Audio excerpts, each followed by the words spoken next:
cómo definimos campos eléctricos y lo vamos a definir con este mismo ejercicio. Resulta que yo puedo hacer lo siguiente para cargas puntuales. Yo voy a llegar y voy a agarrar esta carga 3 que está multiplicando, la voy a pasar a dividir.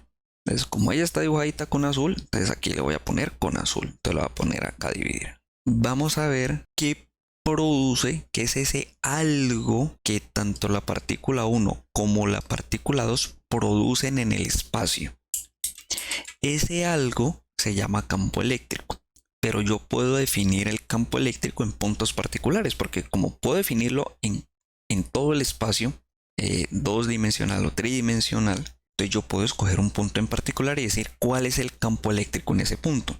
Entonces, por ejemplo, si yo quisiera calcular el campo eléctrico justo donde está la partícula 3, yo quiero calcular el campo eléctrico justo ahí, yo hago lo siguiente. Yo digo que eso es la fuerza, porque yo ya calculé la fuerza de interacción de estas dos con la partícula 3, y lo divido por la partícula 3. La definición de campo es muy bonita. Eso es básicamente para partículas puntuales. El campo eléctrico sería el límite cuando la carga tiende a cero de la fuerza sobre la carga. Pero esto de que la carga tiende a cero es simplemente que yo estoy eliminando la carga de ahí, de ese punto.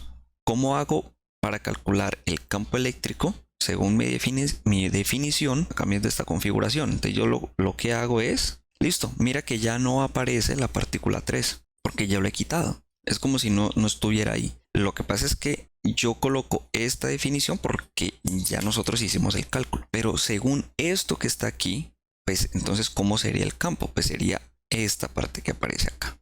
Esa es la definición de campo electrostático para cargas puntuales. Entonces, el campo eléctrico sería, pero aquí hay que tener en cuenta que esto es para partículas puntuales, solo para partículas puntuales, es decir, punticos, no más.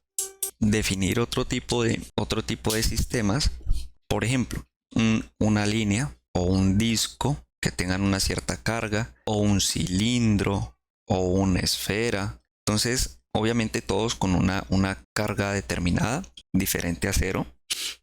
¿Cómo se define el campo? Entonces uno agarra esta definición que está acá, pero lo extiende a estos sistemas que están acá. Porque resulta que para partículas puntuales nosotros, y aquí hay que tener mucho cuidado, las partículas puntuales nosotros los vamos a definir como sistemas discretos de partículas. ¿Discretos en qué sentido? En que yo puedo contarlos, un reconteo de cuántas partículas hay. Pueden haber 10.000 partículas, pero yo las estoy contando.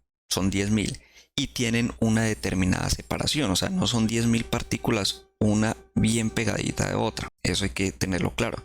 Porque si yo tengo esas 10.000 partículas, unas bien pegadas a otra, yo puedo decir que este sistema es muy semejante a este. Y ahí ya nosotros hablamos de un sistema continuo de cargas. Entonces, para esos sistemas continuos, nosotros definimos algo que sería la densidad de carga. Entonces, aquí nosotros tendríamos una densidad de carga lineal, para esta sería una densidad de carga superficial, si es un disco, y para estos dos de acá tendríamos una densidad de carga volumétrica. Eso lo vamos a ver más adelante, pero por lo pronto nosotros podemos llegar y decir para partículas puntuales cómo calculamos el campo.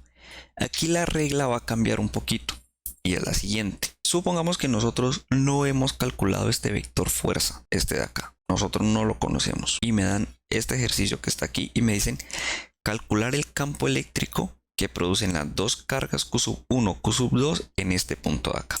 Entonces, lo que cambia el campo eléctrico con respecto a la ley de Coulomb es que en la ley de Coulomb nosotros hablamos de interacciones. Es decir, si una partícula es positiva o negativa y la otra igual, si ellas se atraen o se repelen, y así mismo dibujamos los vectores. Aquí en los campos eléctricos nosotros vamos a decir que las partículas con carga positiva van a tener unas líneas de campo radiales, o sea, que salen en toda la dirección de forma radial, pero salen, o sea, van hacia afuera, ¿listo? Hacia afuera de la partícula. partículas con carga negativa, si bien su línea de campo también son radiales, pero vamos a decir que esas líneas de campo se dirigen hacia la partícula. Las flechitas van hacia adentro de la partícula.